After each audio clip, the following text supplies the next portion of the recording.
ଆଜି ଆମେ ଜିହୁଦା ଦେଶର ପର୍ବତୀୟ ଅଞ୍ଚଳ ଜେକରିୟଙ୍କ ଘର ଯିବା ବାଟରେ ଅଛୁ।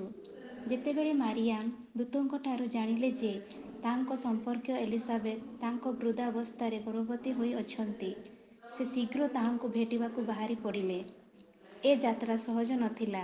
ମାରିୟାମ୍ ମଧ୍ୟ ଗର୍ଭବତୀ ଥିଲେ, କିନ୍ତୁ ସେ ନିଜ ବିଷୟରେ ଚିନ୍ତିତ ନଥିଲେ। ସେ ଜାଣିଲେ ଯେ ଏଲିସାବେଥ ବହୁତ ବୃଦ୍ଧା ଥିଲେ ଏବଂ ତାହାଙ୍କର ସାହାଯ୍ୟ ଆବଶ୍ୟକ ଥିଲା।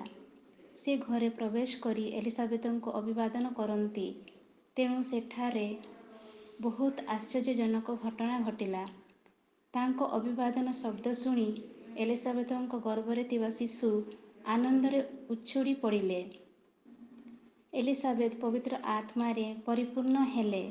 ସେ ମାରିୟାଙ୍କୁ ସ୍ୱାଗତ କରିବା ମାତ୍ରେ ତାହାଙ୍କୁ କହନ୍ତି, ମୋର ପ୍ରଭୁଙ୍କ ଜନନୀ ମୋ ନିକଟକୁ ଆସିଲେ।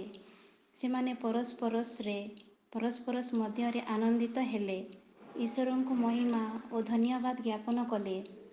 ବନ୍ଧୁଗଣ, ଯେତେବେଳେ ମାରିୟାମ୍ ଗର୍ଭବତୀ ଶିଶୁଙ୍କୁ ତାହାଙ୍କ ଗର୍ଭରେ ବହନ କରି ଏଲିସାବେଥଙ୍କୁ ସାକ୍ଷାତ କରନ୍ତି, ଆମେ ଦେଖୁ ମାରିୟାମ୍ ଏବଂ ଯୀଶୁ କିପରି ଜେକରିୟ ଏବଂ ତାଙ୍କ ପରିବାରକୁ ବହୁତ ଆନନ୍ଦ ଏବଂ ଅଭିଷେକ କରନ୍ତି।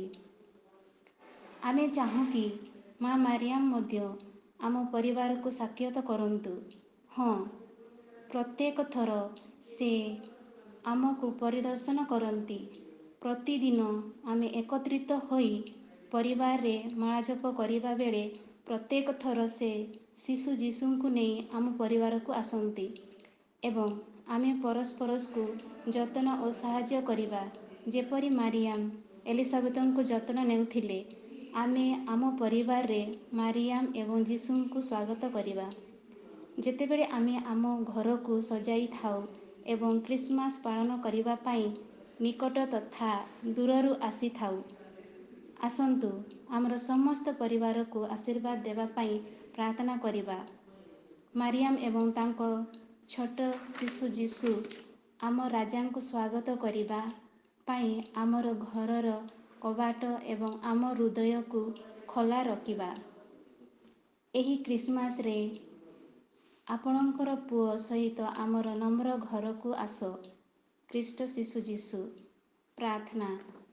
ମାତା ମାରିଆ, ମୋର ହୃଦୟ ପ୍ରେମ ସହିତ ପ୍ରବାହିତ ହେଉ, ଯେହେତୁ ମୁଁ ଶିଶୁ ଯୀଶୁଙ୍କୁ ସ୍ୱାଗତ କରିବାକୁ ପ୍ରସ୍ତୁତ।